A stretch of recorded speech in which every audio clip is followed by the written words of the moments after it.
Gracias a todos por vuestra asistencia. Bienvenidos. Gracias a Deusto Business School y a Deusto Business Alumni por la oportunidad de colaborar en la organización de este desayuno y especialmente muchas gracias, José Ignacio, por tu presencia, que como ves ha suscitado el máximo interés como siempre. Yo no sé si me oye. Que como ves ha suscitado el máximo interés como siempre y que estoy convencido que arrojarás muchas luces y mucho criterio sobre...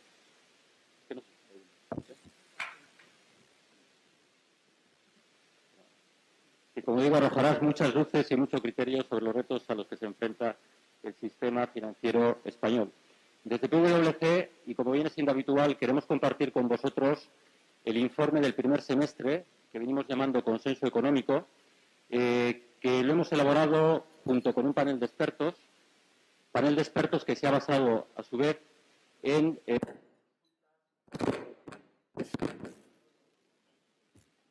Lo siento. En consultas a un número significativo de empresarios y directivos de toda España. Tenéis sobre la mesa el resumen ejecutivo del informe. Por supuesto, estamos a vuestra disposición si queréis recibir el informe completo. Como lo importante en esta jornada es escucharte, José Ignacio, yo no me voy a detener en los detalles del informe y simplemente, si me permitís, voy a resaltar el optimismo con el que los encuestados, las personas consultadas, o el que han demostrado en la expectativa de 2016 en lo que al crecimiento de la economía española se refiere, al crecimiento del consumo y la inversión en vivienda,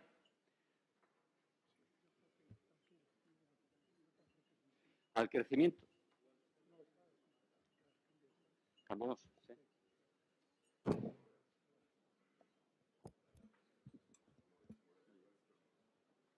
¿sí? Pues.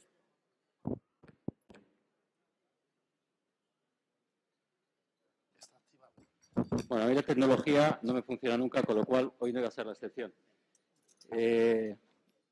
Comentaba que simplemente quería resaltar el optimismo que han puesto de manifiesto los consultados en relación con el crecimiento de la economía española en el periodo 2015-2016, el crecimiento esperado del consumo de las familias, de la inversión en vivienda, de las exportaciones y, por supuesto, de la creación de empleo.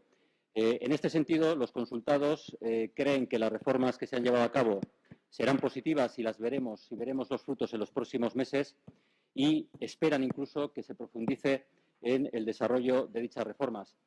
En el apartado de las sombras, porque siempre hay sombras, sí, en el apartado de las sombras, los directivos y empresarios consultados han puesto de manifiesto, digamos, el escaso fuelle o el insuficiente fuelle que todavía parece que la economía mundial tiene y las sombras a nivel español las han situado sobre el mapa político que después de las elecciones podamos tener sobre la mesa y, por tanto, las incertidumbres que dicho mapa político pueda generar, ¿no?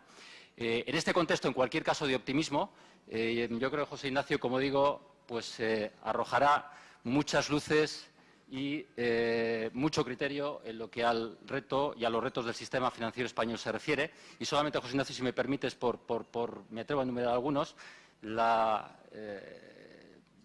por decirlo de alguna manera, la reputación de las entidades, la rentabilidad bancaria, la solvencia, supervisor único europeo, digitalización y todo ello también en relación con el conjunto de la economía española y podríamos hablar también, si te parece, pues del aparente elevado nivel de bancarización español en relación con los países de su entorno y con la situación también pues del crédito para empresas y familias que afortunadamente parece que está mejorando, ¿no? Desde PwC, simplemente, y para finalizar, quedamos a vuestra disposición. Somos un equipo significativo con 4 oficinas en País Vasco y Navarra y donde desarrollamos todas nuestras prácticas, tanto de auditoría como de asesoramiento legal y fiscal, consultoría de negocio y asesoramiento en transacciones, y quedamos a vuestra disposición para lo que en cualquier momento entendáis oportuno. Muchas gracias. Gracias, Ricardo. Como sabéis, la conferencia de José Ignacio Goyri-Golzarri se titula La adaptación del sistema financiero español al nuevo entorno, la experiencia de Bankia. como es muy conocido y está en su casa, pero voy a describir brevemente el currículum de José Ignacio. Nació en Bilbao en 1954, está casado y con 2 hijos, licenciado en Ciencias Económicas y Empresariales por la Universidad Comercial de Deusto de la promoción del 77, estudió Finanzas y Planificación Estratégica en la Universidad de Leeds, en el Reino Unido, ha sido profesor de la Universidad Comercial de Deusto en el área de Planificación Estratégica en los años del 77 al 79.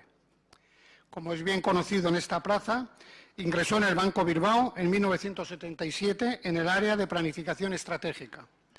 En 1992 es nombrado director general del BBV y en 1994 pasa a formar parte de su comité de dirección, siendo responsable de banca comercial en España y de las operaciones latinoamericanas. En abril de 2001 es nombrado director general del Grupo BBVA, responsable de banca minorista a nivel global. En diciembre de ese mismo año 2001 es nombrado consejero delegado del Grupo BBVA. Muchos compañeros de este grupo nos acompañan hoy en este desayuno. Cargo que desempeñó hasta octubre de 2009. En su extensa vida profesional ha sido consejero y vicepresidente de Telefónica, vicepresidente de Repsol y presidente de la Fundación España-Estados Unidos.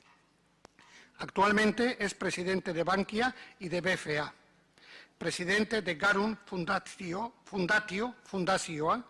vicepresidente de Deusto Business School y presidente del Consejo Asesor del Instituto Franklin. Tras la intervención de José Ignacio, nuestro decano, al cual, en nombre de Deusto Business Alumni, queremos felicitarle muy efusivamente por su reciente nombramiento como decano de Deusto Business School para un nuevo periodo de 3 años, Sorionak Guillermo, moderará el posterior coloquio. Os hemos dejado una serie de cartulinas en las mesas para que durante la presentación de José Ignacio nos hagáis llegar las preguntas que entendáis oportunas para el coloquio posterior. Sin más, tienes la palabra, José Ignacio. Muy bien.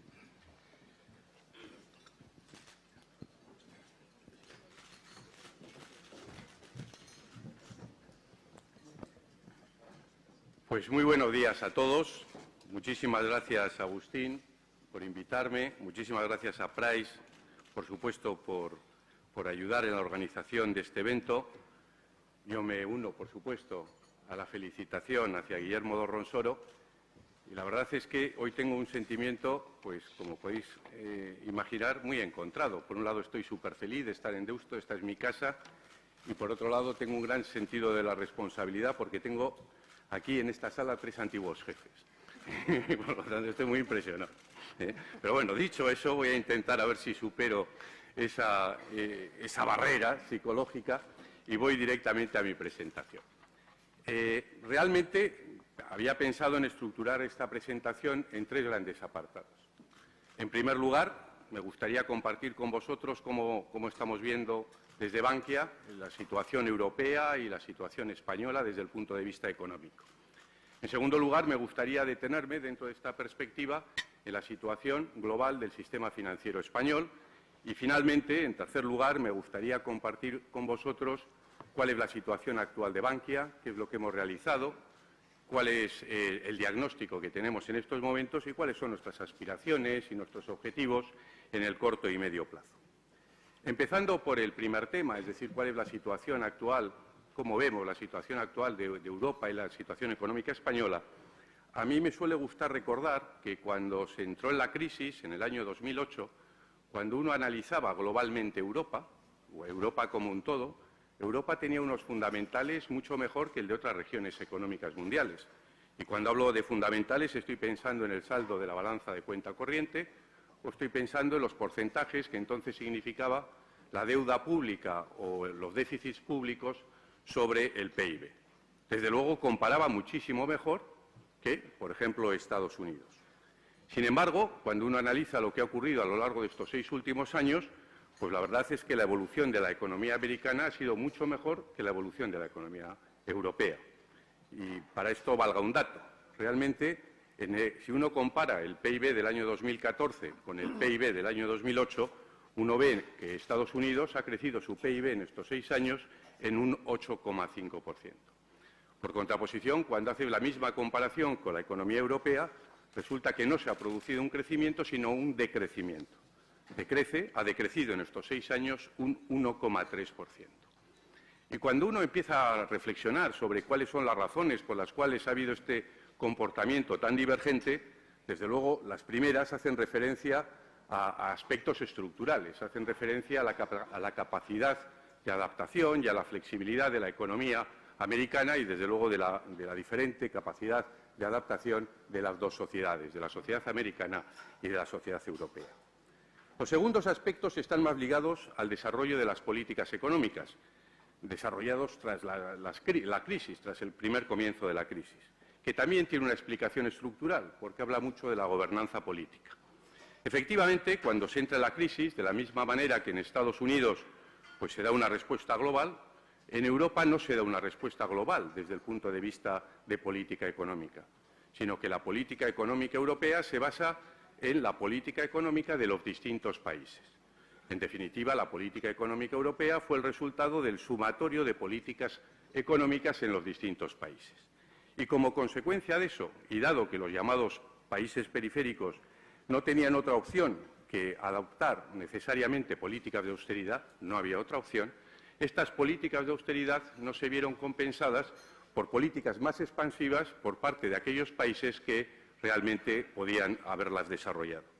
En consecuencia, y como consecuencia de todo eso, globalmente la política económica en Europa, los primeros años tras la crisis, fue una política globalmente, insisto, deflacionista, que contrasta con la política profundamente expansiva que se produjo en Estados Unidos. La tercera razón por la cual ha habido esta divergencia, además de los aspectos estructurales o de política económica, es que tenemos que recordar que al comienzo de la crisis el sistema europeo, el sistema financiero europeo se fragmentó absolutamente. Y como consecuencia de esta fragmentación hubo países, y entre ellos España, por supuesto, que tuvieron una situación pues, muy grave desde el punto de vista de liquidez. Tuvieron un estrangulamiento de la liquidez. Y como consecuencia de eso vimos las primas de riesgo realmente en niveles absolutamente insospechados. El mercado, en aquel tiempo, pensemos en el año 2012, una parte del mercado apostó de forma muy importante a que el euro iba a desaparecer, que el euro se iba a fragmentar. Y realmente, desde ese punto de vista, tuvimos una crisis que nunca sé si es cambiaria o soberana, pero una crisis ciertamente notable. Es más, Europa, si nos ponemos en el túnel del tiempo y vamos al verano del año 2012, Europa estuvo al borde del abismo. Y es cierto que ante esa situación de tan crítica, y como siempre pasa en Europa, cuando estamos al borde del abismo, Europa reacciona. Y realmente en el verano del año 2012 hubo una reacción muy importante por parte de las instituciones europeas. Y no me estoy refiriendo a las famosas palabras de Draghi, que también, sino sobre todo a los avances tan importantes que se produjeron en la Unión Bancaria Europea. La Unión Bancaria Europea, antes del verano del año 2012, era un concepto académico y no estaba en ninguna agenda oficial de ninguna institución europea. Sin embargo, entonces se definió un calendario que, por cierto, se está llevando a cabo de forma puntual, que fue extraordinariamente importante para salir de aquella situación. Y cuando hablamos de la Unión Bancaria Europea, a mí me suele gustar recordar que esto no es un tema de bancarios, ni es un tema técnico. La Unión Bancaria Europea, conseguir una Unión Bancaria Europea, es un elemento de ventaja competitiva para las empresas de las economías, sobre todo de las economías periféricas. ¿Qué persigue la Unión Bancaria Europea? En definitiva, la Unión Bancaria Europea lo que persigue es que dos bancos de iguales fundamentales, igual con una solvencia idéntica, tengan unos costos de financiación idénticos con independencia del país en el que tengan su sede social. Porque si eso no es así, lo que ocurre es que se está penalizando a un banco, no por sus fundamentales, sino por dónde tiene la razón social. Eso significa que este banco, penalizado así, tiene un costo de financiación superior y eso significa que ese banco va a cargar intereses más altos a las empresas del país en el que tiene su razón social. Y, por lo tanto, lo que está generando es una desventaja competitiva de esas empresas dentro del escenario internacional. Por lo tanto, la Unión Bancaria Europea no solo es importante para los bancos, que por supuesto lo es, sino que es muy importante para las empresas y para la capacidad competitiva de un país. Desde entonces, desde aquel diseño de la Unión Bancaria Europea, las cosas han cambiado desde el punto de vista de política monetaria. Y os recuerdo que el último paso, las últimas decisiones del Banco Central Europeo con el quantitative easing van en esa dirección.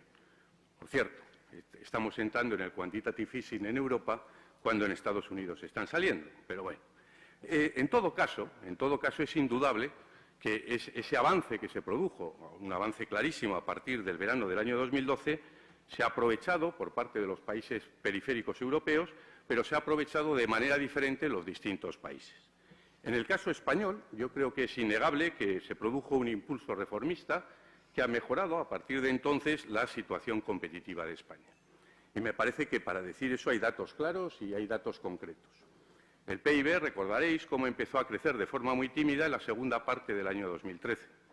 Y este año, pues, la idea es que crezcamos en el entorno del 3%. El PIB español crecerá en el entorno del 3% y no sería impensable que superase ese 3%. Las dinámicas de mercado también cambiaron a partir de la segunda parte del año 2013 y este año es previsible que el incremento de número de personas afiliadas a la Seguridad Social pues supere las 500.000 personas. Recordad cómo en el año 2007 España era el segundo país en términos de déficit comercial del mundo, tanto en términos absolutos como en términos relativos. Y así podría seguir desgranando datos que hablan de unas perspectivas muy positivas en el corto y medio plazo. Que a mí me suele gustar decir esto y empezar mis presentaciones sobre la situación de la economía europea y española con estos datos, porque esto no nos ha tocado en una tómbola o en una lotería, sino que esto es producto del resultado y es el resultado de grandes sacrificios de todos los agentes económicos. Sin embargo, quedarse con esta foto me parece que es insuficiente y peligroso, porque la economía española tiene ante sí unos retos tremendamente exigentes. Y, desde luego, el reto más importante es luchar contra esa lacra social que es el desempleo. Y tenemos que ser conscientes que para luchar contra el desempleo no valen crecimientos del 2-3% durante 2 o 3 años, sino que necesitamos un ciclo de crecimiento estable y muy largo. Y para ello tenemos que ser muy realistas para empezar sobre nuestra situación de partida. Estamos hablando de las muy buenas perspectivas del año 2015. Si esas perspectivas se cumplen, a finales del año 2015 tendremos un PIB que será, en todo caso, 3,5% inferior al que teníamos en el año 2008. Desde el punto de vista del mercado laboral, creo que es una gran noticia, qué duda cabe, que en los últimos 12 meses hayamos tenido un incremento de la afiliación a la Seguridad Social superior a 500.000 personas. Pero no nos tenemos que olvidar que hoy hay 3.300.000 puestos de trabajo menos de los que teníamos en la situación precrisis. Y siendo cierto que gran parte de la mejoría de la economía española es gracias a los esfuerzos que se han producido, tenemos que ser conscientes también que hay dos elementos que son vientos de cola muy potentes. Lógicamente me estoy refiriendo al precio del petróleo y a la evolución del euro. De hecho, el Servicio de Estudios de Bankia entiende que de este crecimiento que estamos esperando en el entorno del 3% del PIB para este año, un tercio de ese crecimiento viene precisamente de la evolución de los precios del petróleo y de la devaluación del euro. Y aunque no hay previsión, por supuesto que no hay previsión de que haya un cambio de tendencia ni en el precio del petróleo ni en la evolución del euro, creo que tenemos que ser conscientes de estos factores que pueden desaparecer y que de la misma manera que en un momento determinado son viento de cola, a veces pueden ser también viento de frente. Y esto nos lleva al auténtico reto de la economía española, que es continuar mejorando su nivel de competitividad. Porque, desafortunadamente, los problemas no se solucionan definitivamente en base a políticas expansivas, sino que los problemas hay que enfrentarse también desde la perspectiva de políticas de oferta. En definitiva, desde la perspectiva de mejorar la competitividad de nuestras empresas y de nuestros ciudadanos. Y para ello, la economía española tiene muchos retos. Tiene el reto del déficit público, pero a mí me gustaría concentrarme en dos, que me parecen los más relevantes desde el punto de vista estructural. Me gustaría concentrarme en el desempleo, en primer lugar, y en los desequilibrios exteriores, en segundo lugar. Comenzando por el desempleo, estamos diciendo, y por supuesto es así, que para luchar contra el desempleo necesitamos un ciclo de crecimiento económico estable y largo. ¿Y esto es una condición necesaria? Por supuesto que sí, pero yo creo que no es una condición suficiente, porque además debemos hablar, además del crecimiento, debemos hablar de la empleabilidad del capital humano, lo cual nos lleva directamente a la educación. En mi opinión, la educación es la gran asignatura pendiente en España. Y cuando hablamos de educación, lo primero que tenemos que hacer, por supuesto, es reflexionar sobre la incapacidad para conseguir consensos sobre el modelo educativo. Y, además, tenemos que reflexionar sobre esa incapacidad en una situación en la cual el modelo educativo está teniendo resultados pobres y, desde luego, hay una evidente asimetría con los requerimientos del mercado. Pero sobre este tema, sobre la educación, digamos, tradicional hasta la universidad, se ha debatido mucho y no me quiero centrar en ese tema. Me gustaría añadir otro prisma.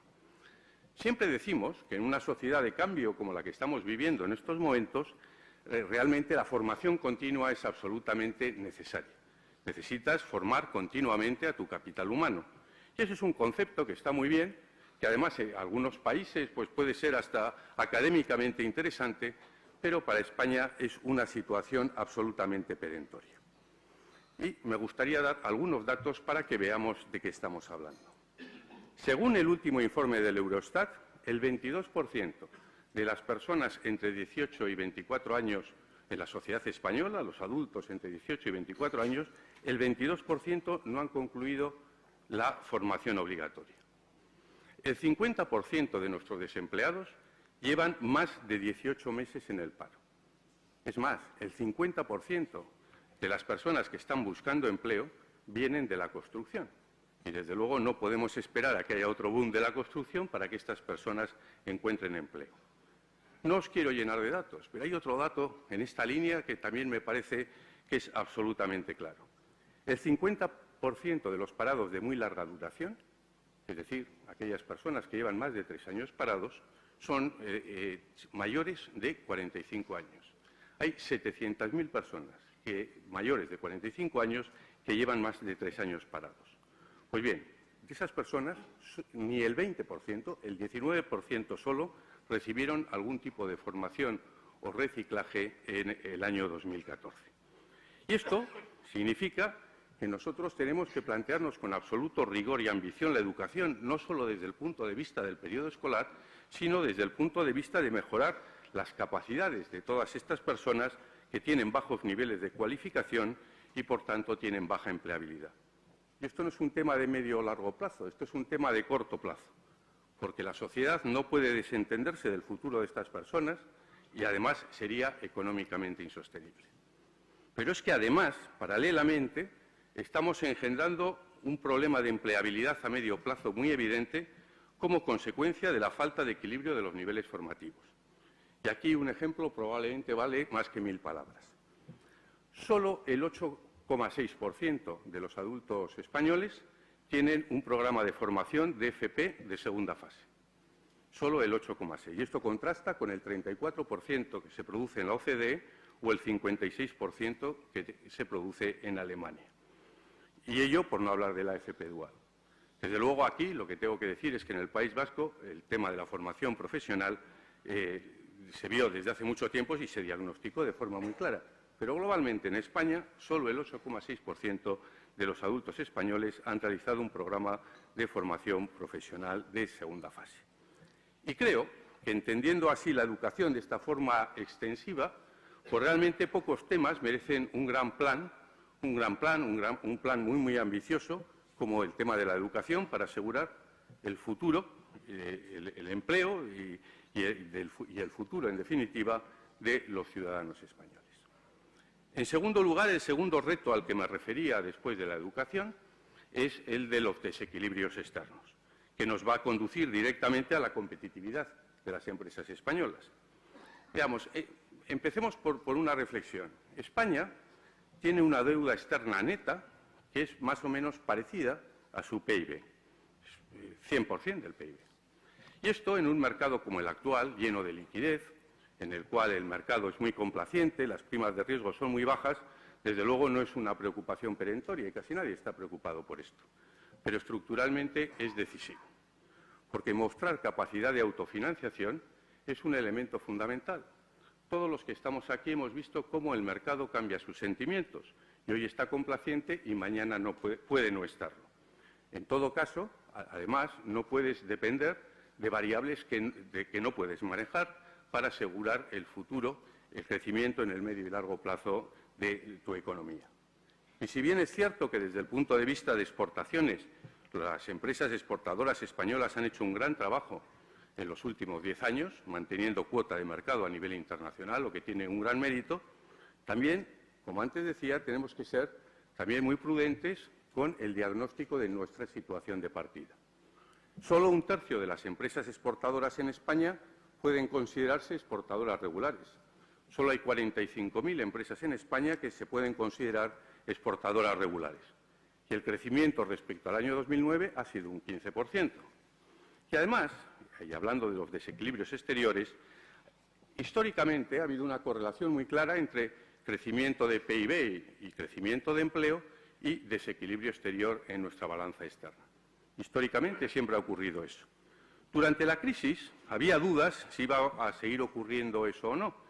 Y hubo gente que mantuvo la teoría de que eso se había roto en la economía española, porque se había producido un efecto sustitución de las importaciones. Desafortunadamente, y lo hemos visto en el año 2014, lo estamos viendo ahora, la gente que mantenía esas teorías, pues la verdad es que desafortunadamente, insisto, no estaban en lo cierto. Y estamos viendo el incremento de las importaciones españolas en cuanto ha empezado a subir el PIB de una manera absolutamente clara. Y esto nos conduce a la competitividad de nuestras empresas en un mercado global, porque la alternativa a que el crecimiento venga del consumo es una alternativa, bueno, muy apetecible desde el punto de vista intelectual, pero en economías endeudadas como la española tiene unas limitaciones absolutamente evidentes. El crecimiento tiene que venir fundamentalmente de la mejora de nuestro posicionamiento competitivo en el exterior. Y para ser competitivos, cara a exportaciones o a la sustitución de importaciones, es necesario que nuestras empresas incorporen mayores niveles de capacidad de innovación y, en definitiva, que mejoren su productividad. Esto requiere muchas cosas, pero desde luego requiere tamaños críticos mínimos en nuestras empresas. Y aquí, en España, hay un claro desequilibrio respecto a otros países europeos. Porque aunque es obvio que la innovación, la productividad o la capacidad exportadora no solo depende del tamaño crítico, depende de muchísimas más cosas, desde luego el tamaño es crítico y es fundamental para que las empresas tengan músculo en esta triple dimensión. Y es evidente que este es un tema al que hay que enfrentarse y que, lógicamente, hay que enfrentarse desde el punto de vista del empresariado y desde el punto de vista de la Administración. Desde el punto de vista del empresariado, a mí me parece que es un tema de reflexión muy relevante. En el pasado uno podía sortear la necesidad de incrementar los tamaños críticos del proyecto, porque pues comprendo que es incómodo cualquier proceso de fusión. Pero mirando al futuro, realmente si uno realmente mantiene ese tipo de actitudes, lo que está poniendo es en cuestión el futuro del proyecto en sí mismo. Y esto, que aplica a España, a la economía española en general, es especialmente importante y me parece que requiere una reflexión especialmente relevante en nuestro caso, en el caso del País Vasco. La Administración, por supuesto, que también puede hacer cosas para empujar en la buena dirección desde el punto de vista de la mejora de tamaños críticos. Desde luego debe romper las fragmentaciones del mercado y generar un mercado único, porque es la única manera de poner en valor las ventajas de la dimensión. Desde luego también puede introducir una política fiscal que apoye a este tipo de operaciones. Y desde luego debe liberar los mercados, porque a veces esas hiperregulaciones de los mercados lo que son el abrigo de unidades ineficientes, y el ejemplo del sector de distribución es absolutamente claro. En definitiva, en un año en que a nivel mundial muchos economistas piensan que Europa va a ser la región en el mundo que va a dar más sorpresas negativas, positivas. Es que he estado pensando en Grecia, que era lo siguiente que iba a comentar. Entonces, es verdad, hay un consenso generalizado por parte de los economistas mundiales de que Europa va a ser la región que va a dar sorpresas positivas, supuesto que el problema de Grecia se solucione razonablemente. En este contexto, España va a crecer claramente por encima de la media europea. Y esto a mí me parece una gran noticia, pero, dicho eso, creo que esto no nos debe hacer olvidar el extraordinario trabajo que tenemos por delante y los grandes retos a los que nos tenemos que enfrentar para asegurar un ciclo de crecimiento sostenible. Y dicho esto, y en este contexto de la situación económica española, me gustaría ir a la segunda parte de mi presentación y hablar del sistema financiero español. Que también aquí, y lo adelanto, realmente la conclusión, el diagnóstico es un poco el mismo. Estamos mejorando claramente, pero tenemos grandes retos por delante. El sistema financiero español, el sistema bancario español, se ha visto favorecido, como un todo, por una serie de decisiones institucionales. Desde luego, se vio favorecido por todas las decisiones que se tomaron en verano del año 2012. El sistema bancario español ha sido uno de los grandes beneficiados de la Unión Bancaria Europea y, además, se está viendo beneficiado de la reforma financiera que llevó a cabo el ministro Guindos. Creo que estos dos elementos han sido muy importantes y positivos para el sistema financiero español. Pero, dicho eso, el sistema bancario ha hecho también un esfuerzo de transformación muy relevante que me gustaría compartir con vosotros. En primer lugar, el sistema bancario español realizó un gran esfuerzo de consolidación que era absolutamente necesario para incrementar tamaños críticos y, en consecuencia, para mejorar la eficiencia del sistema. Hemos pasado de 53 entidades a 16 entidades. En segundo lugar, el sistema bancario español ha hecho un extraordinario esfuerzo de saneamiento. En los últimos años, en los años de la crisis, ha cargado contra sus cuentas de resultados 280.000 millones de euros, es decir, el 28% del PIB español, y se ha cargado contra las cuentas de resultados. Y al mismo tiempo se ha hecho un gran esfuerzo de capitalización. Se ha incrementado el capital, además de las provisiones, se ha incrementado el capital de los bancos españoles en 100.000 millones de euros. Y además, todo ello se ha hecho con un gran sacrificio. Desde el año 2008 se han reducido las oficinas bancarias en prácticamente 14.000. En definitiva, una de cada 3 oficinas bancarias se han cerrado. Y desde el punto de vista de la plantilla de los bancos, esta se ha reducido en casi 70.000 personas. Mi opinión, además, es que aunque el grueso de la reestructuración y del ajuste ya se ha realizado, el ajuste va a continuar en los próximos años. Y como se ve, se ha producido realmente, esto es una conversión, de verdad, una reconversión. Se ha hablado mucho de la reconversión de otros sectores. La reconversión del sistema bancario ha sido extraordinaria. Ha sido mucho más rápida y mucho más radical, además, que en el resto de Europa. Y como consecuencia de todo eso, el sistema bancario español es un sistema que hoy es un sistema potente desde el punto de vista financiero. Está bien capitalizado y está bien provisionado. Y eso no lo digo yo, que no es una opinión personal. Eso se vio clarísimamente en los resultados del stress test que llevó a cabo el Banco Central Europeo y que se presentaron a finales del año pasado. Pero dicho eso, esto no quiere decir que la banca española no tenga grandes retos por delante, como comentaba Ricardo. Yo creo que hay 2 fundamentales, que tú también lo has comentado. En primer lugar, la reputación y, en segundo lugar, la rentabilidad. Que la verdad es que estamos hablando de la banca española, pero podríamos hablar de la banca europea, porque la banca europea tiene exactamente los mismos retos por delante. Desde el punto de vista de la reputación, es indudable que la crisis financiera ha supuesto un tremendo daño para la imagen de la banca. Y yo creo, honradamente lo creo, que aquí en muchos casos han pagado justos por pecadores, pero la realidad es que hoy la banca tiene un reto evidente. Por un lado, recuperar la confianza de los ciudadanos y, por otro lado, transmitir que su papel es clave para un crecimiento sostenible de una economía. Y este es un tema de cada banco, por supuesto que sí, pero desde luego este es un reto que debe enfrentarse a nivel sectorial. Y, por otro lado, hoy la banca tiene un problema de rentabilidad evidente. La banca europea o la banca española está teniendo una rentabilidad sobre fondos propios actualmente en el entorno del 4 o 5%. Esa es la media sectorial. Esto está muy lejos de los 20% que se tenían antes de la crisis. Pero más importante que eso, el 4 o 5% está claramente por debajo del costo de capital que tienen los bancos europeos. El costo de capital, como sabéis, en definitiva, es el rendimiento que un inversor exige para comprar acciones de una entidad. Y por lo tanto, estamos dando una rentabilidad claramente por debajo del costo de capital.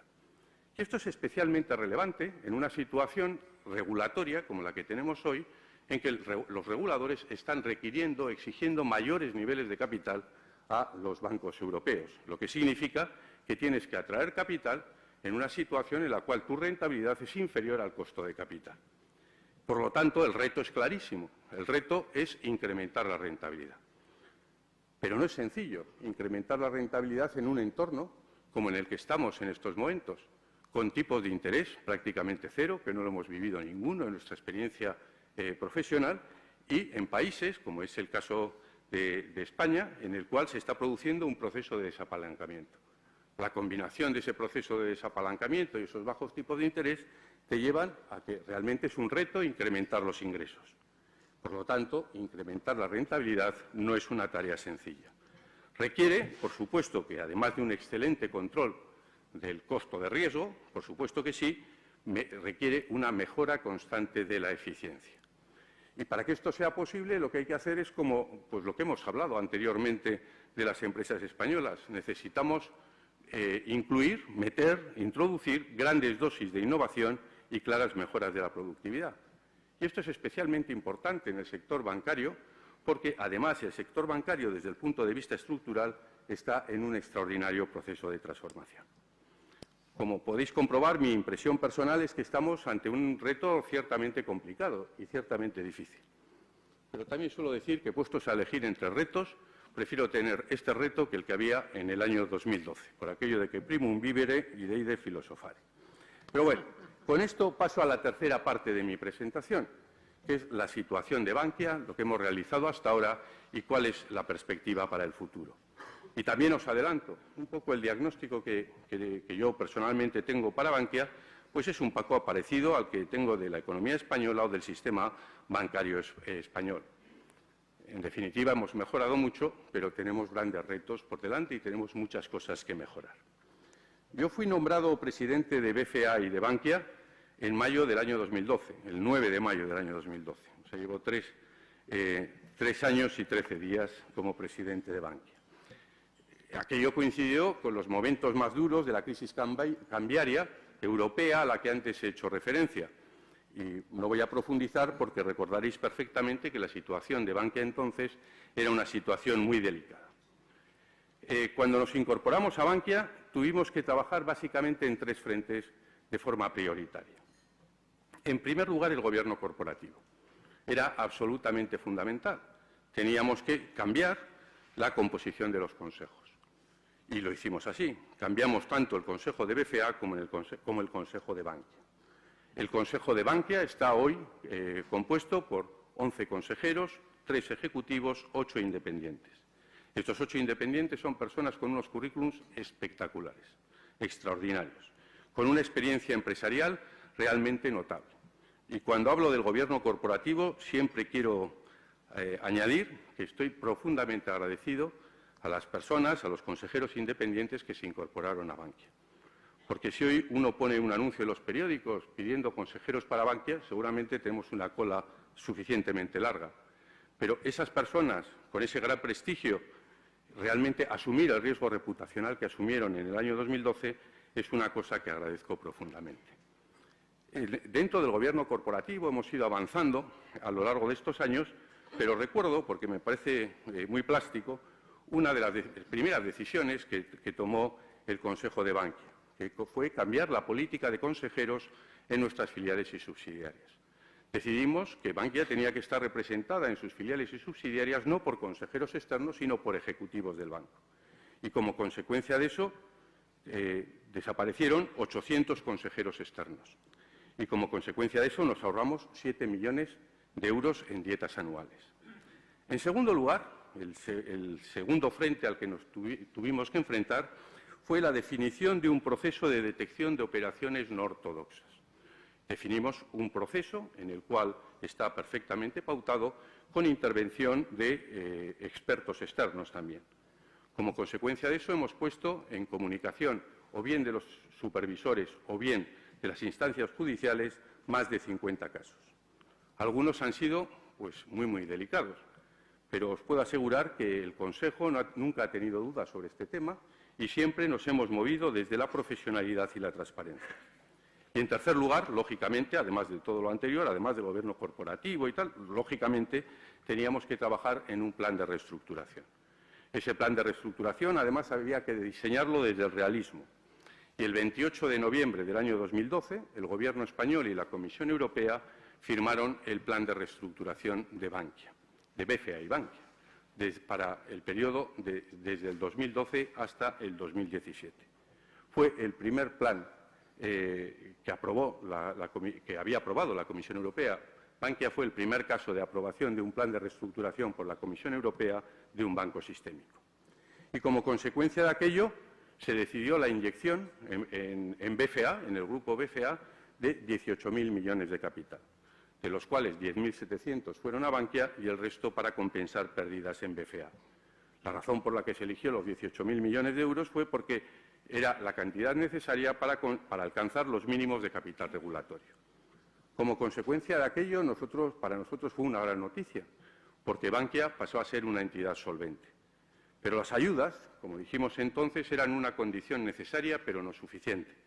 Teníamos muchas experiencias en Europa de entidades a las que se le había inyectado capital, pero que se habían mostrado inviables en el medio y largo plazo. Realmente, lo que nosotros teníamos que hacer, y ese era un objetivo claro si queríamos asegurar la viabilidad de Bankia en el medio y largo plazo, es conseguir que Bankia fuera una entidad rentable para que, en definitiva, valiera más y, además, poder devolver así las ayudas a los contribuyentes. Y para eso definimos un plan estratégico, dentro del plan de reestructuración, un plan estratégico para un periodo de 3 años que termina este año, del año 2012 al año 2015. Y desde el punto de vista de rentabilidad nos propusimos un objetivo muy claro: conseguir una rentabilidad sobre fondos propios del 10%. Y, por supuesto, para eso teníamos que cambiar y modificar muchas cosas. En primer lugar, teníamos que cambiar, y estamos en el proceso, porque es un proceso largo, teníamos que modificar nuestro posicionamiento en el mercado. Estábamos demasiado centrados en el mundo de las hipotecas y necesitábamos poner un mayor enfoque en el mundo de los autónomos, de los comercios y de las pequeñas y medianas empresas. En segundo lugar, tuvimos que realizar la gestión del proceso de reestructuración, que sin ninguna duda fue lo más duro de este plan estratégico. Como consecuencia de la imposición de la Comisión Europea, teníamos que bajar de 3.000 a 2.000 oficinas y de 20.500 a 14.500 personas. La Unión Europea nos daba 3 años para hacer eso, pero decidimos hacerlo mucho más rápidamente. Decidimos hacerlo en 1 año y, de hecho, lo hicimos en el año 2013. Y la razón de esta rapidez es porque era imposible manejar un proyecto empresarial con esos niveles de incertidumbre. Es imposible manejar un equipo sabiendo dentro de ese equipo que 1 de cada 3 personas tenían que salir. En tercer lugar, tuvimos que hacer, y prácticamente lo tenemos concluido, un gran esfuerzo de desinversiones de activos no estratégicos. También nos lo requería la Comisión Europea. Hemos desinvertido prácticamente 40.000 millones de euros de activos no estratégicos. Y, por supuesto, teníamos que cambiar las políticas y el sistema de riesgo. Pues bien, hoy, 2 años y medio después, ¿cuál es la situación de Bankia? Bueno, pues estamos en el camino de conseguir este plan estratégico. Hoy yo suelo decir que los contribuyentes participan en un banco solvente y en un banco bien provisionado y bien capitalizado. Pero otra vez, esa no es mi opinión. Ese es el resultado de los stress test del Banco Central Europeo. Y eso es consecuencia de 2 elementos. En primer lugar, de la inyección de los contribuyentes españoles y, en segundo lugar, también hay que decirlo, de la generación de capital orgánico que hemos realizado a lo largo de estos 2 años y medio. Nosotros hemos generado capital de forma orgánica por 4.000 millones de euros desde el comienzo del plan estratégico. En segundo lugar, hemos estabilizado nuestras cuotas de mercado al nivel que teníamos a diciembre del año 2012. Hoy tenemos la misma cuota de mercado, básicamente, que teníamos en el año 2012, en diciembre del año 2012, pero con 2.000 oficinas en lugar de con 3.000 oficinas. Tuvimos un descenso y hemos recuperado en estos momentos el nivel que teníamos en el año 2012. Hoy tenemos un ratio de eficiencia excelente, el mejor ratio de eficiencia de los bancos españoles en estos momentos. Y estamos en la línea de conseguir la rentabilidad sobre fondos propios del 10%. En la presentación de resultados del primer trimestre mostramos una rentabilidad sobre fondos propios del 8,7%. Y hace un par de semanas la Junta General aprobó el primer dividendo de la historia de Bankia. Y tenemos abiertos los mercados, que es otro aspecto que me parece muy relevante, cosa impensable hace 3 años. También nos hemos beneficiado de la evolución de los mercados, por supuesto que sí, pero esto ha permitido al Gobierno comenzar la privatización del primer 7,5%. Y esto está muy bien, pero dicho eso, tenemos grandes retos y muchísimas cosas que mejorar. Tenemos que trabajar en muchos campos para seguir mejorando y enfrentarnos a los retos que tenemos por delante. Dentro de estos campos, a mí me gustaría destacar 3 retos muy claros. En primer lugar, tenemos la necesidad de incrementar, como he dicho, del sistema bancario en general, tenemos la necesidad de incrementar los ingresos de nuestros clientes. Y esto pasa por incrementar nuestras carteras de crédito y muy en concreto las carteras de crédito que están dirigidas a la pequeña y mediana empresa. El año pasado nosotros prestamos a las pequeñas y medianas empresas 12.000 millones de euros y es nuestro objetivo incrementar este flujo de financiación. De hecho, este año hemos comenzado realmente con brío porque hemos tenido un incremento, estamos teniendo un incremento de facturación de crédito muy notable. De hecho, cuando uno compara lo que hemos generado de crédito, la facturación de nuevo crédito en los 4 primeros meses de este año con los 4 primeros meses del año anterior, estamos con crecimientos del 41%. En el País Vasco este 41% es más alto y ha ascendido hasta un 66%.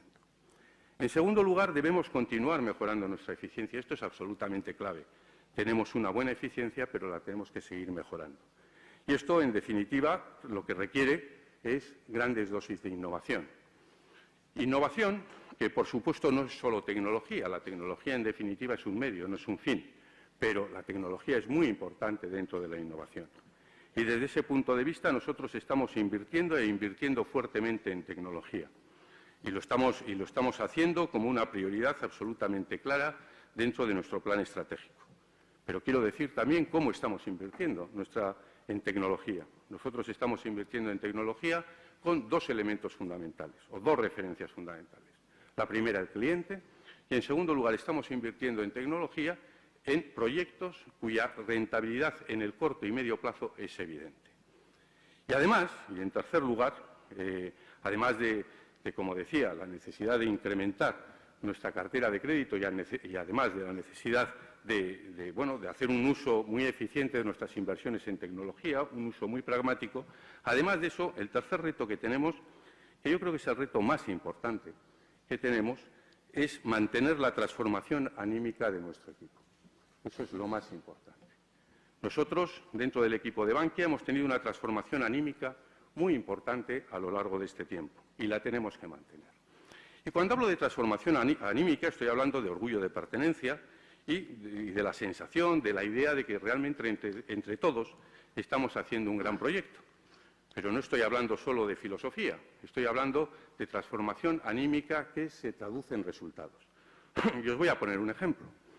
Una manera que es muy simple, pero muy plástica, de medir la productividad comercial de una entidad es analizar, ver la evolución del número de productos que se venden en la red por empleados al mes. Pues bien, en el año 2012 nosotros vendíamos 18 productos por empleado al mes. En el año 2014 eran 31. Hemos incrementado un 70% en estos 2 años la productividad comercial. En el primer trimestre del año 2015 son 32,5. Y eso es lo que tenemos que mantener. Pero yo creo que en este tema de la transformación anímica, nosotros, todos los que trabajamos en Bankia, tenemos un plus de motivación. Yo lo suelo decir muchas veces. Por supuesto, Bankia es un proyecto profesionalmente muy atractivo, que realmente lo es. Pero además, Bankia tienes un plus de motivación porque te das cuenta que trabajas en un proyecto que tiene un gran impacto social. Si nosotros seguimos y conseguimos los resultados de nuestro plan estratégico, habremos contribuido, en primer lugar, a devolver la confianza que nuestros clientes depositaron en momentos tan críticos como los que vivimos en la segunda parte del año 2012. Si nosotros cumplimos nuestro plan estratégico, habremos asegurado más de 14.000 puestos de trabajo.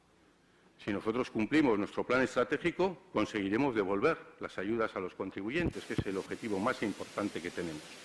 Y en cuarto lugar, y de forma muy humilde, en la medida en que vamos desarrollando el plan estratégico de Bankia, a nivel internacional creo que es muy bueno para la imagen del sistema financiero globalmente y para la economía española en general. Y este es el objetivo que nosotros tenemos. Es un objetivo para el cual solo conocemos una receta. Y la receta es muy sencilla y la conocéis mejor que yo. Seguir trabajando. Muchas gracias por vuestra atención.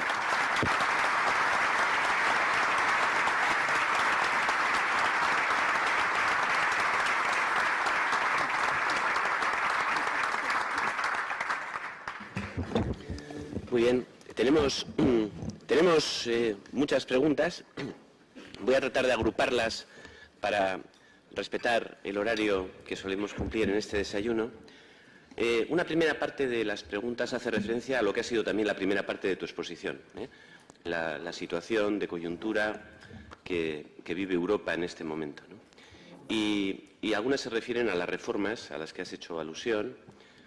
Se detectó que había una unión monetaria que era insuficiente y era preciso dar lugar a la unión bancaria. ¿No es también la unión bancaria insuficiente? ¿No tiene que haber más uniones? ¿No tiene que haber entre los distintos países de la Unión Europea más avances en la construcción de mercados integrados? Aquí en alguna de las preguntas hace relación también, por ejemplo, a un salario mínimo integrado. O sea, que los distintos países europeos avancen no solamente en la unión monetaria y la unión bancaria, sino también en la unión de sus economías reales. Hombre, a mí lo que me gustaría distinguir cuando hablamos de este tipo de cuestiones es sobre distinguir entre la realidad y la utopía. Yo creo que eso es muy importante. Yo creo que el pragmatismo es extraordinariamente importante. Cuando uno analiza la situación de la unión bancaria, realmente uno puede ver la botella medio llena o la puede ver medio vacía. Por un lado puedes decir cuánto se ha avanzado y por otro lado cuánto queda por avanzar, ¿no? Pero yo creo que cuando el ejemplo de la unión bancaria es muy evidente desde dos puntos de vista. En primer lugar, como he comentado anteriormente, Europa, yo tengo la sensación que siempre avanza en situaciones de crisis. Es muy difícil ver avances en Europa si no es en situaciones pues de crisis o situaciones ciertamente complejas, ¿no? Lo decía antes, hablando de la Unión Bancaria. La Unión Bancaria antes del año 2012 era un tema, que solo se hablaba en las universidades, ¿no? Y en muy poco tiempo, realmente en 4 meses, se fue capaz de establecer un calendario, un concepto y un calendario. Pero cuando hablamos de la Unión Bancaria tiene 3 fases. 3 fases. Y sobre todo, y hasta ahora solo se ha puesto en práctica una. Hay calendario para las otras 2, pero hasta ahora solo tenemos la supervisión única. Y realmente yo creo que el proceso final de la Unión Bancaria nos va a llevar 3-4 años. Por supuesto que la Unión Bancaria no es suficiente. Es decir, al final el euro, y eso lo conocéis los académicos mucho mejor que yo, por supuesto el euro tenía una concepción insuficiente desde el punto de vista de necesidades de unificación de la economía europea. Por supuesto que la unión bancaria no es suficiente y que sería bueno tener un tesoro único y una política fiscal única, por supuesto que sí, pero estamos en Europa. Y yo lo que creo es que hay que ser pragmáticos y que hay que ponerse objetivos alcanzables en el corto o medio plazo y luchar por ellos. Porque poner las discusiones en cuestiones etéreas es directamente proporcional a no avanzar. Esa es mi opinión. Muchas gracias, Ignacio. Hay también varias preguntas que se refieren. Has defendido con mucha nitidez el tamaño como un elemento que puede mejorar la competitividad. Como sabes, en nuestro país y en Euskadi de manera muy singular, el tamaño de nuestras empresas es pequeño, muchas pymes. ¿El tamaño es la única manera? No puede ser la colaboración, no puede ser el fomento del emprendimiento, herramientas también que nos ayuden a mejorar la competitividad. ¿Es solo el tamaño la respuesta? No, obviamente no. Como he comentado, hay muchos elementos, además del tamaño. Como he comentado, No se puede decir que solo el tamaño es el que aporta innovación o capacidad exportadora. Por supuesto que no. Hay muchísimos elementos desde el punto de vista competitivo, claro que sí. Lo que digo es que el tamaño es muy importante. Y es un poco lo mismo que hablaba antes en la respuesta anterior, ¿no? Por supuesto que hay alternativas teóricas, conceptuales muy relevantes, por supuesto que sí. Pero en la vida hay que ser pragmáticos. Y por supuesto que se puede mejorar la competitividad en base a redes y relaciones, por supuesto que sí, y además se debe hacer. Pero eso no nos debe hacer olvidar nunca cuáles son los problemas nucleares.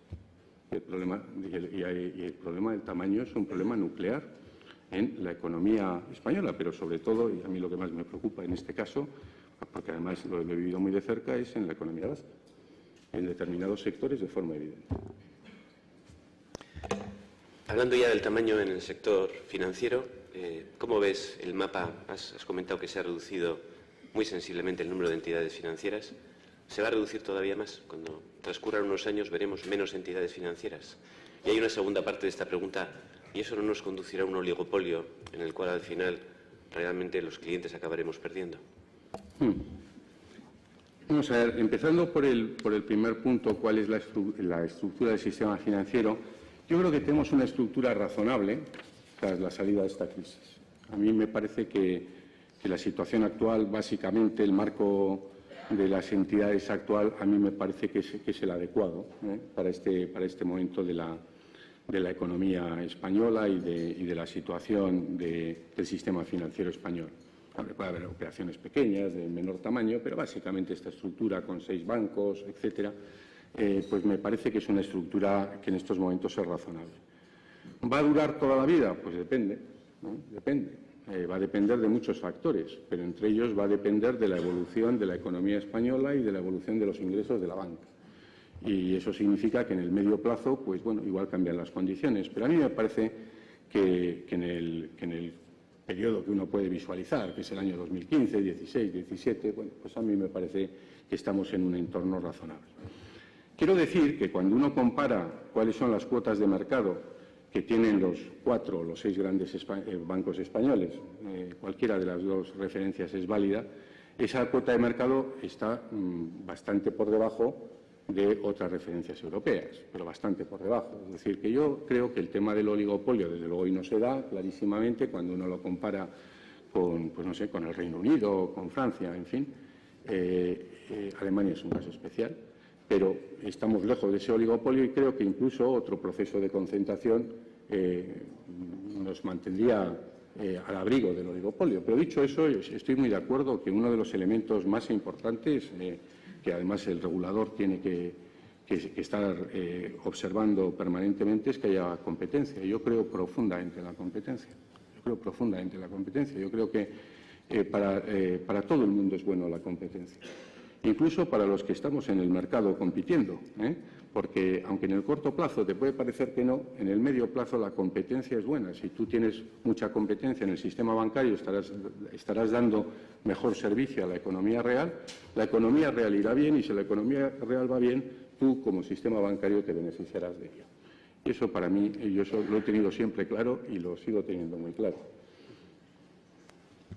Muy bien. También, ante esta presión que tienen las entidades financieras de mejorar su rentabilidad, y en épocas anteriores ocurrió que las entidades financieras se desplazaron hacia mercados especulativos, mercados alejados de la economía real, mercados en los cuales el propio sistema financiero tiene la capacidad de ir creando burbujas que luego, cuando revientan, dejan bastantes desperfectos.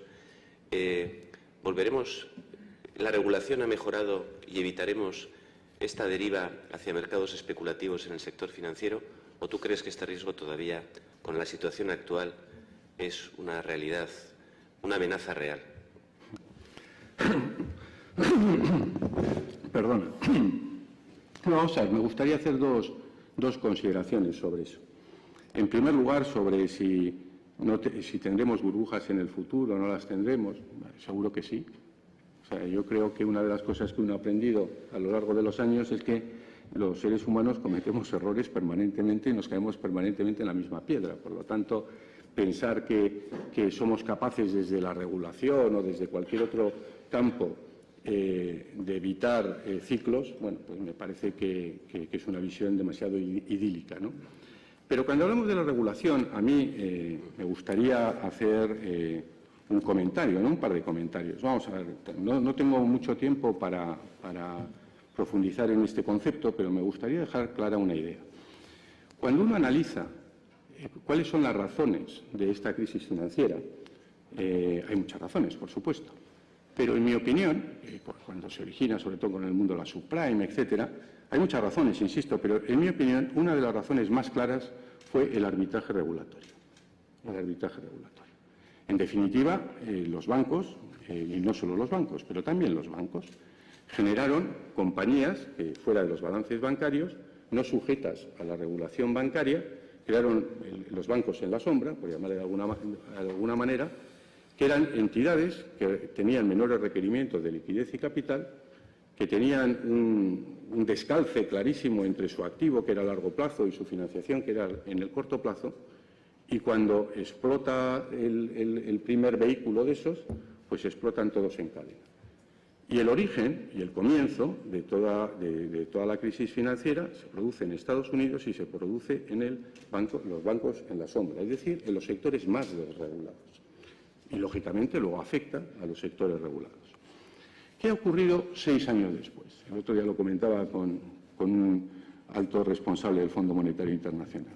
6 años después lo que ha ocurrido es que estamos regulando más lo que estaba regulado, que me parece bien, pero que estamos regulando más lo que estaba regulado, y de lo que no estaba regulado no hay ninguna regulación. Y, por lo tanto, eso es un elemento que a mí me parece muy importante. Es decir, yo lo que creo es que la regulación bancaria, que, por cierto, le convendría un cierto periodo de descanso, quiero decir, que tuviéramos una cierta estabilidad para saber exactamente cuál es, nos vendría bien eso, y espero que a lo largo de este año tengamos un marco más estable, pero que hagamos esa reflexión. ¿El arbitraje regulatorio que se produjo entonces se puede producir ahora o no? En estos 6 años se ha regulado lo que estaba regulado, está bien, insisto, pero no se ha regulado nada de lo que no estaba regulado. También hay algunas preguntas que hacen referencia a...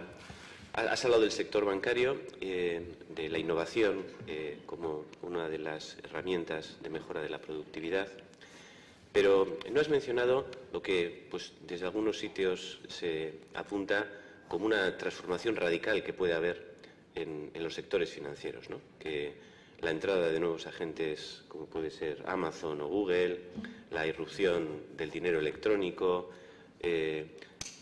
¿Tú anticipas que puede haber realmente un tsunami en el sector financiero que obliga a una transformación más radical de las entidades que operáis en él? O sea, yo sí creo que, y hacía esa referencia en la que no he tenido tiempo para detenerme, pero cuando hablo del futuro, siempre que reflexiono sobre el futuro del sistema financiero y del sistema bancario en particular, además de las mejoras y, bueno, de las mejoras, digamos, más normales dentro del punto de vista de gestión, siempre la reflexión que siempre he tenido y siempre tengo es que este es un sector en un proceso de transformación estructural clarísimo. De la misma manera que ha habido otros sectores, y aquí hay representantes de otros sectores que conocen muy bien esa evolución, ¿no? Y siempre ha sido una reflexión permanente. Tampoco esto es una idea nueva, una idea nueva. Yo recuerdo que cuando entré a trabajar en el Banco Bilbao, me mandaron a Cannes. Entonces había una asociación de marketing, que era EFMA, que sigue habiendo, pero que entonces era muy importante, y me mandaron allí en el año 79. ¿no? Como he estudiado en Inglaterra, tal. Pues bueno, fui allí. Y la conclusión que saqué a la vuelta y tal es que, bueno, el número de oficinas, en el año 79, el número de oficinas iba a reducir de forma drástica y que la banca móvil era el futuro. Claro, eso fue en el año 79. Recuerdo también que en el año 86 yo escribí en el boletín, en nuestro boletín, un artículo precisamente hablando de los nuevos competidores, que entonces creíamos que Microsoft iba a entrar, fijaros, Microsoft iba a entrar en el mundo de la banca. O sea, quiero decir que esta discusión es una discusión antigua, ¿no? Lo que sí es cierto es que las velocidades son muy diferentes. Y es cierto que se está produciendo una cuestión muy evidente, no solo en el mundo bancario, sino más importante en la sociedad. La sociedad, digamos, las conexiones virtuales están explotando. Y como subproducto, esto va a tener un impacto en la banca de forma clara. Para mí era evidente siempre que la banca no iba a ser un elemento tractor en esa evolución, pero si la sociedad cambia, el impacto en la banca iba a ser clarísimo. Y esa virtualización de la sociedad se está produciendo. Y, por lo tanto, que eso va a impactar y está impactando ya de forma clara en la banca, en mi opinión, es absolutamente evidente. Cuando yo analizo, por ejemplo, las relaciones de los clientes dentro de Bankia, un tercio de nuestros clientes son clientes de Internet, prácticamente. Bueno, y por lo tanto eso es una transformación clarísima a la que hay que enfrentarse. Y me parece que es uno de los elementos de reflexión estratégica muy relevantes.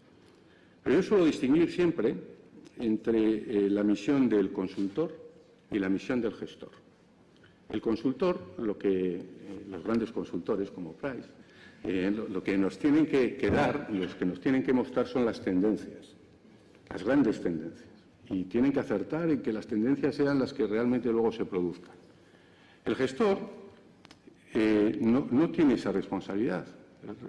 La responsabilidad fundamental del gestor dentro de esas tendencias es el timing, acertar con el timing. La generación de valor se da en el acierto con el timing, si tú aciertas en los momentos. Si te quedas atrás, estás desbocado desde el punto de vista estratégico, y si vas por delante, pues realmente también tienes un problema de posicionamiento estratégico. Bueno, yo lo que creo es que ese es el elemento fundamental que tenemos que definir los gestores, ¿no? ¿Cuál es el timing? Y a mí me parece que se va a producir un proceso de aceleración evidente, con independencia de que entren o no nuevos jugadores, que probablemente también entren, ¿no? Pero con independencia de eso se va a producir un elemento de explosión, de que continúe la explosión, porque la explosión ya está teniendo lugar. Y por eso, cuando he hablado anteriormente de la eficiencia, esto te lleva a la idea de que en banca hay dos elementos dentro de la cuenta de resultados fundamentales que uno tiene que estar midiendo permanentemente. Uno es el precio del riesgo y otro es la eficiencia.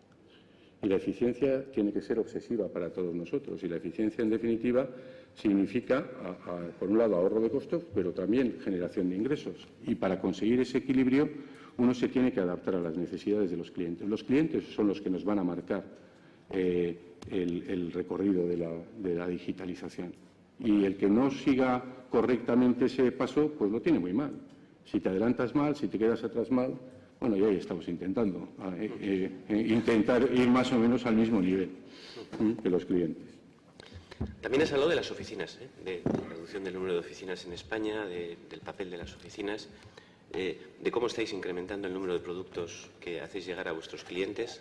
¿Será necesario también ampliar los horarios? ¿Tendrá la banca que transformar las sucursales que hemos conocido para avanzar hacia algo con horarios mucho más extendidos, con una cercanía mucho mayor al consumidor?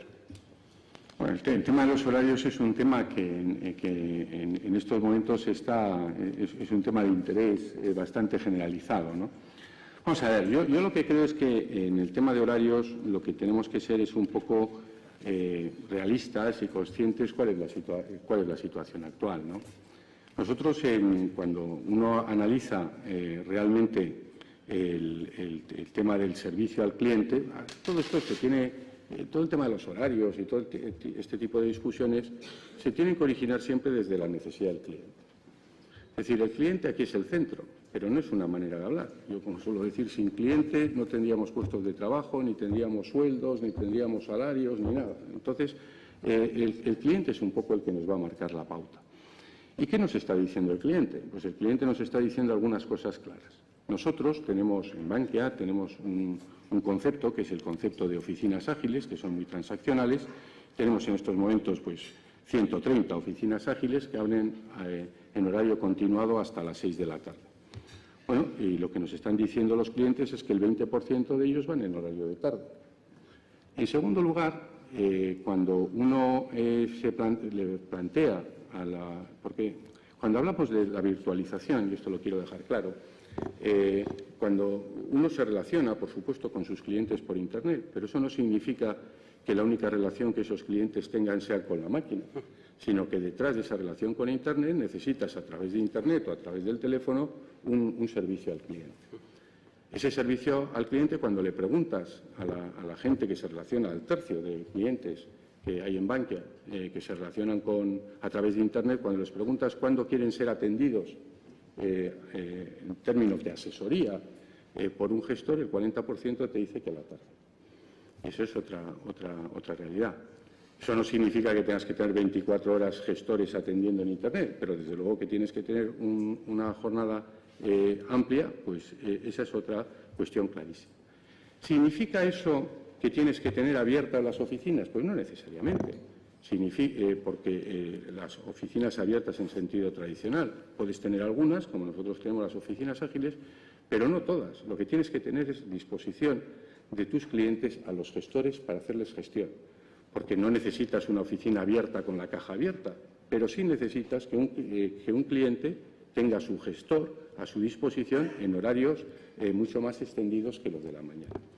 Y eso significa que necesitas flexibilidad de horarios, porque la banca es el único sector que yo conozco, el único sector de distribución que hace coincidir el horario laboral con el horario comercial.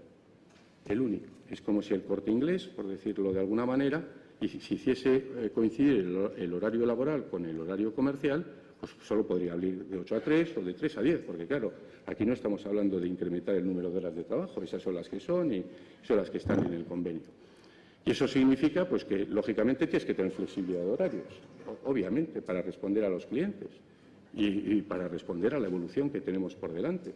Y esa flexibilidad de horarios, bueno, podemos decir lo que queramos, pero eso es una realidad a la cual hay que enfrentarse, y hay que enfrentarse desde el realismo y no desde posiciones que realmente estén negando la evolución de lo que es la realidad de las necesidades de los clientes. Hay que enfrentarse, en definitiva, desde un buen diagnóstico, porque un diagnóstico bueno para estas cosas es fundamental, porque el consenso, además, es fundamental en estos avances. Negar esa evolución, y eso ya no hablo del sector bancario, sino en general de cualquier sector, negar ese tipo de evoluciones lo único que conduce es a que te entren nuevos jugadores, a que te entren otros competidores más eficientes con mejor servicio que tú, y en ese caso no estás discutiendo horarios, sino que estás discutiendo puestos de trabajo.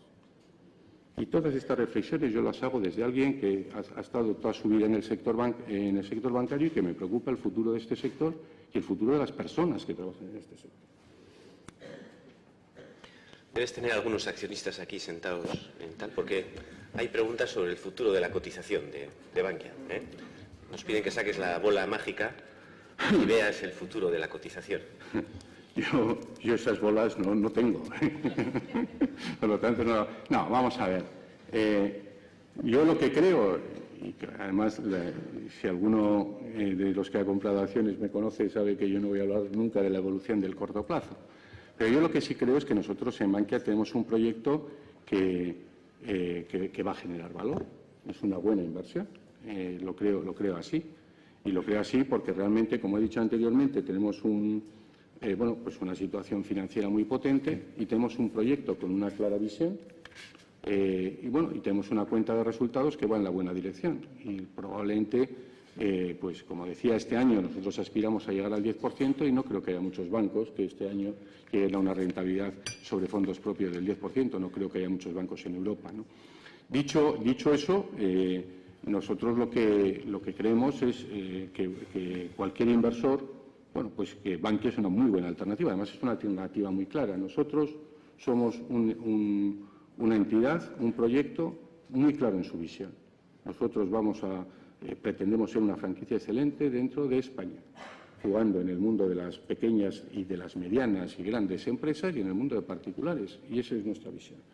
Y, por lo tanto, se tiene una clara visión, un potente balance y una cuenta de resultados, bueno, pues que con todos los problemas que tiene este sector, bueno, pues estamos trabajando. Y, desde luego, lo que se tiene es un equipo que cree mucho en este proyecto. Y yo, desde luego, creo tanto que yo, desde luego, he invertido en Bankia. Además, recientemente. Vamos a de nuevo. Bueno, es una señal, lanzas una señal. Vamos acabando ya las preguntas. Has comentado antes cómo sentías agradecimiento por los consejeros independientes que hace unos años, cuando las cosas no eran evidentes, dieron un paso al frente y te acompañaron en el proyecto. Quería transmitirte en nombre de Deusto Business School y de la Universidad de Deusto y de las personas que formamos parte del proyecto, que el que tú seas nuestro vicepresidente, cuando Deusto Business School todavía no es la primera escuela de negocio, como se corresponde con nuestro alumni, es una cosa que agradecemos muchísimo. José Ignacio, muchas gracias. Sentimos mucho reconocimiento y por la generosidad con la que siempre acudes cuando te llamamos. Es un privilegio tenerte entre nosotros. Y sabes que tenemos el reto de llevar a Deusto a esas primeras posiciones. Y ahora tenemos además un reto muy singular, porque como has dicho, en el sector financiero, aquí sentados tenemos los grandes arquitectos, los grandes impulsores del sector financiero en este país y también ahora en el Banco Europeo tenemos personas que se han formado en la casa. ¿Cómo hacemos, José Ignacio, para estar a la altura de este reto, para mantener, para que Euskadi, para que Deusto siga siendo la cuna de grandes financieros? ¿Qué hacemos? Es una buena pregunta, que seguro que tú tienes una respuesta mucho más clara que yo, ¿no? Pero, bueno, a mí me parece que Deusto, yo, por supuesto, te agradezco mucho tus palabras, pero yo estoy muy agradecido a la universidad. Y estoy muy agradecido por muchísimas razones, ¿no? Estoy muy agradecido, en primer lugar, por la formación que me dio y, en segundo lugar, porque, bueno, pues ha sido siempre una relación extraordinariamente gratificante. Yo no me puedo olvidar que hace 3 años, cuando presenté la Fundación Garum, pues la universidad, entonces era rector Jaime, pues bueno, me dio la facilidad de poder hacer la presentación de esta fundación aquí. Y bueno, y eso es un ejemplo de muchísimos ejemplos, ¿no?, en los cuales, lógicamente, el agradecimiento es mío, ¿no? El agradecimiento es mío. Cuando uno mira hacia el futuro, yo creo que Deusto tiene que tener, a mí me parece, como 2 planos muy complementarios. Siempre ha sido así, pero me parece que es muy importante que siga siendo así. El primero, el plano profesional. A mí me parece que los niveles, cuando uno analiza el futuro de la universidad, me parece que hay una cuestión clarísima: cómo ha cambiado la universidad desde que yo estaba aquí estudiando hasta hoy, ¿no? Y han cambiado muchas cosas, pero sobre todo ha cambiado la globalización. Hoy yo creo que si uno quiere ser relevante, tiene que ser global y tiene que ser internacional. Y yo creo que la internacionalización de esta universidad, tanto desde el punto de vista de profesores, por supuesto que sí, pero sobre todo de alumnos, porque al final en una universidad los profesores son muy importantes, pero al final los alumni son los que te dan prestigio. El prestigio al final te lo dan los alumnos, que son la referencia de la excelencia de la universidad y son la atracción de nuevos alumnos con mucho talento, ¿no? Yo creo que la internacionalización a mí me parece un elemento absolutamente clave. Y en segundo lugar, me parece que hay un elemento de excelencia educativa que te lo exige también la internacionalización. Y excelencia significa excelencia. O sea, nosotros lo que tenemos que pretender en Deusto es tener a los mejores alumnos y a los mejores profesores. Y los niveles de exigencia tienen que ser muy altos, porque la excelencia solo se consigue a través de la exigencia. Y además, yo creo que desde ese punto de vista, ese espíritu, por supuesto, de trabajo que siempre se ha dado en Deusto, yo creo también que hay el otro elemento, el tercer elemento. Decía que había una bifurcación desde el punto de vista profesional, teníamos la globalización y la excelencia y el espíritu de esfuerzo que siempre se ha tenido aquí. Pero hay otro elemento fundamental que no nos debemos olvidar, un elemento diferencial de Deusto, de la comercial en su momento, de la ESTE, es que estás dentro de la Universidad de Deusto. Y esto es una serie de principios y una serie de valores que tiene que ser un elemento diferencial de Deusto. Porque si tú te olvidas de esas cuestiones, bueno, pues estás haciéndote una commodity. Y me parece que además de la excelencia desde el punto de vista académico, que es extraordinariamente importante, me parece que los valores, los principios de esta universidad tienen que ser también un elemento diferencial. Esa es mi opinión. Muchísimas gracias. Una opinión muy relevante. muy certera. Hay algunas preguntas sobre los políticos, el sistema público. Es una pena que hayamos entrado justo ahora en la jornada de reflexión antes de las elecciones. Presidente, si te parece, puedes... Muchas gracias. Para finalizar este acto, únicamente recordaros un poco los próximos hitos de nuestra agenda. El próximo 11 de junio celebraremos el almuerzo, un almuerzo de trabajo, con el consejero delegado de Eroski, Agustín Marcaide. El almuerzo no lo celebraremos en el Euskalduna porque está ocupado y lo haremos en el Hotel Ercilla. Y también de cara a la gente joven, a los alumnos, muchos de los cuales no están aquí, algunos te habrán visto a través de Internet, pero volveremos a repetir tras el éxito del último After Work, que fue un éxito muy significativo dirigido a las promociones más jóvenes. El 18 de junio, de nuevo en Azcuna Centroa, volveremos a hacer un nuevo After Work. Y deciros que el siguiente paso que tenemos en este proceso de convergencia y potenciación de Deusto Business Alumni, el día 15 de junio constituiremos la nueva Junta Directiva de Deusto Business Alumni. Incorporaremos los componentes de Alumni La Comercial, de Alumni de INSIDE y de Executive, y abordaremos el reto de impulsar, el maravilloso reto de impulsar este Alumni de cara al futuro. El año que viene, José Ignacio, seguro que te vemos, porque vamos a celebrar el centenario de la Comercial. Y como tú eres de la Comercial, pues seguro que nos vemos. Si os parece, con un fuerte aplauso agradecemos a José Ignacio su presencia y su intervención.